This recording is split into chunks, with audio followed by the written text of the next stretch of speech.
Hello, hello, hello. If you're new around these parts, my name is Mbonane and I am a Purpose Alignment Strategist. I am the one you call. I am the one you message. I am the one you shout out to when you want to pivot into a profession that is impactful, that fulfills you, that has more money. And how I'll help you do that is by helping you discover your purpose and then realign it to a suitable profession. Okay, help me figure something out quickly. What makes you decide that an investment is worthy of your money, your time, whatever resources? Think about it quickly. And I know we're not in a class where you raise your hand and you tell me the answer. I'll eventually tell you. But think about it. What would make you want to put your money down or to put your time in or to put your resources to? What would make you do that? It's if you knew that that investment had a return, right? Yeah. Now I want to ask you, are you a return on investment? If you want to hear more about this, stick around. Let's get into the video.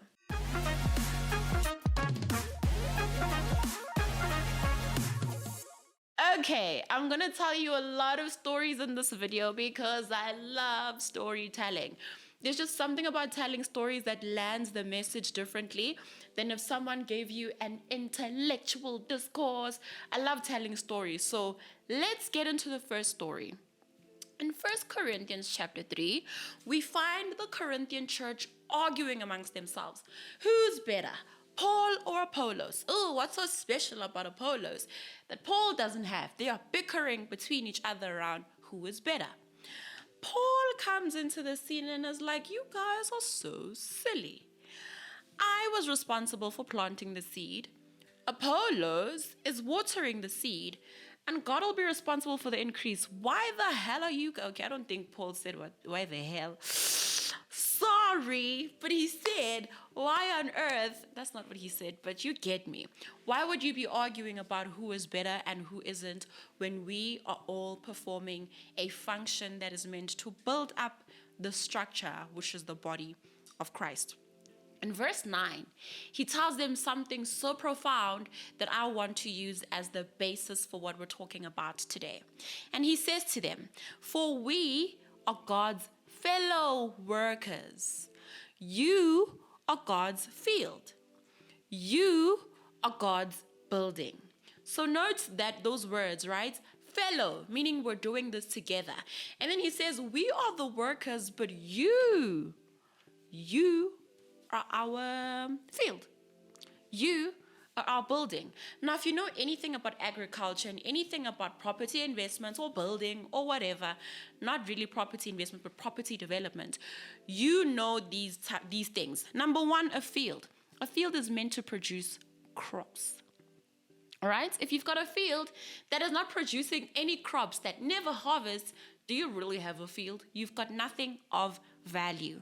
A building needs to appreciate in value. So people revamp and renovate and paint and do all these things because they understand that the building has to keep appreciating in value. If your building depreciates in value, it is not a worthy investment for when you want to sell at a later stage. So Paul says we are working, and how we will know that we're doing the right thing is if you, as our field, are producing crops. We're going to plant, we're going to water, but if you don't produce crops, then we need to think, are we planting the right seeds? Have we tilled the soil? Are we watering enough? Is our seed planted in a good environment? You are our building, and how we will know that we are doing well is if you keep appreciating in value. And so that is what he was saying, was instead of arguing, you need to be asking if there is an increase in the church, whether we are effective in our work or not. And now I want to ask you, are you God's fellow worker? In that, is your field producing crop? Is your building appreciating in value? And how you know that you're doing a good job is if you are seeing a return on investment. I don't know how many times I've said this, but God has endowed you with so much skills, talent, experience. Because sometimes you go through things and you're like, God is punishing me. Perspective will have you see that He's actually investing in you and what you need to do. My question is, with everything that's been invested in you, are you a good return on God's investment? How's your field doing? Have you been harvesting? Have you been producing any good food? Have you been pruning your field? How does it look? And your building? Is it vacant? Is it dilapidated? What's the story with your building? How are you doing in that front? And I ask this question because a lot of people, the reason they feel the animosity towards what they do or the restlessness is because they know that they are planting crops or planting seeds in fields that are not theirs. They are building buildings, but they've left their own buildings vacant, if they've even started building. And I want to challenge you today on the thought or the idea of your own building and your own field. Are those being taken care of, or have you abandoned that because it's a lot of work, because of fear or whatever else, and you've pursued other things that have got nothing to do with what is yours to steward and take care of? The last story I want to share with you is actually going to be a bit of a read, but stick around because I think I read well. Yes, I think I tell stories well, even though I'm reading. Matthew 25, the parable of the talents. We all know the story, okay? So the story goes that a man who was about to take a journey, and he calls his servants together and he entrusts them with his possessions. To one he gave 5 talents, to another 2, and to another 1. Listen to this. Each according to his own ability. And then he went on his journey. The one who had 5 received the 5, or the one who had received the 5 talents went on at once and traded with them. And he made a profit and gained 5 more. Likewise, the one who had 2 made a profit and gained 2 more. But the one who had received the 1 went and dug a hole in the ground and hid his master's money. Now, after a long time, the master of those servants returned and settled accounts with them. And the one who had received 5 talents came, jovially I would assume, and brought him 5 more, saying, Master, you entrusted to me 5 talents. See, I have made a profit and gained 5 more talents. His master said to him, well done, good and faithful servant. You have been faithful and trustworthy over a little. I will put you in charge of many things. Share in the joy of your master. Also, the one who had the 2 talents came forward, saying, Master, you entrusted 2 talents to me. See, I have made a profit and gained 2 more talents. His master said to him, well done, good and faithful servant. You have been faithful and trustworthy over little. I will put you in charge of many things. Share in the joy of your master. The one who had received 1 talent also came forward, saying, Master, I knew you to be a harsh and demanding man, reaping the harvest where you did not sow, and gathering where you did not scatter seed. So I was afraid to lose the talent. I was afraid to lose the talent, and I went and hid your talent in the ground.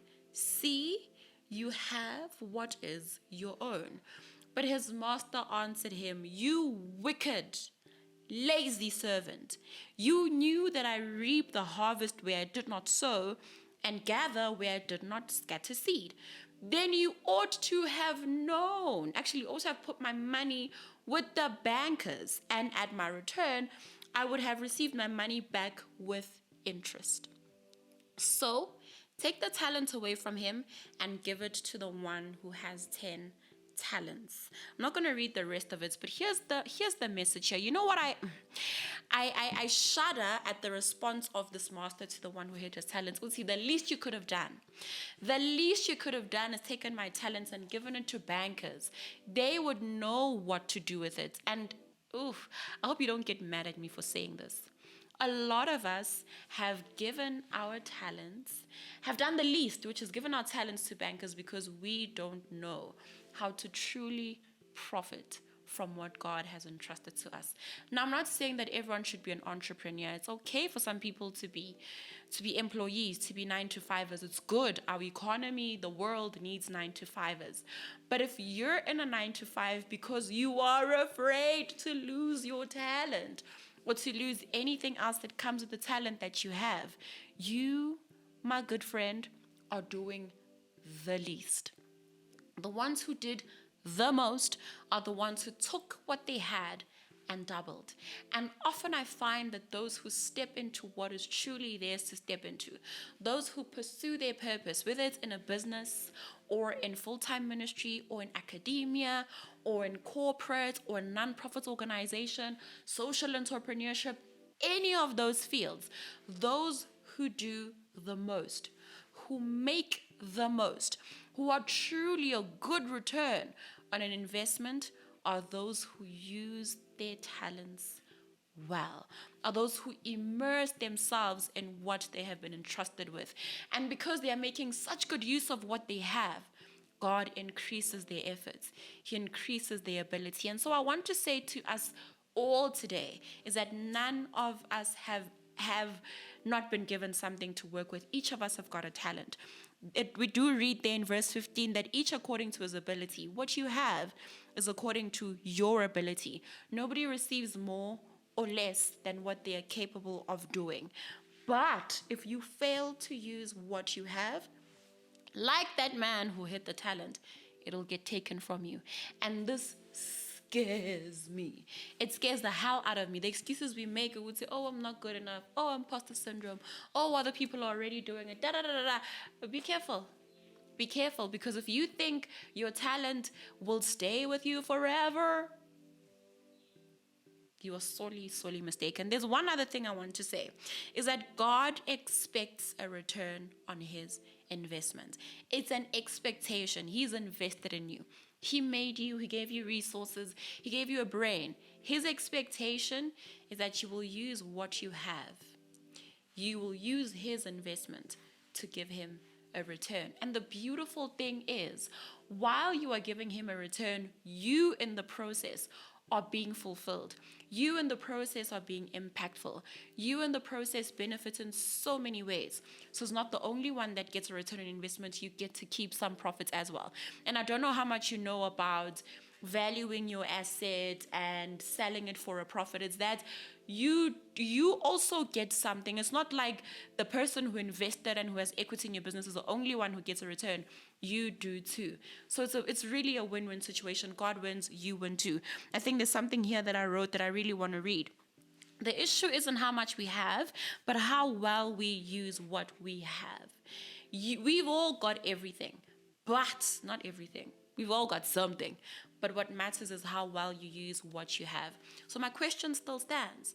Are you a return on investment, or are you doing the least? Borrowing your investment or borrowing your talent to those who know how to steward it better than you. Do best. I trust that you can. I wouldn't be bringing this to you if I didn't think that you would do good with the information. You know, over the past couple of years, maybe 2, 3, I think when I started getting comfortable in making a good salary at work, is that I didn't realize just how much I was robbing the world of what I know and what I have.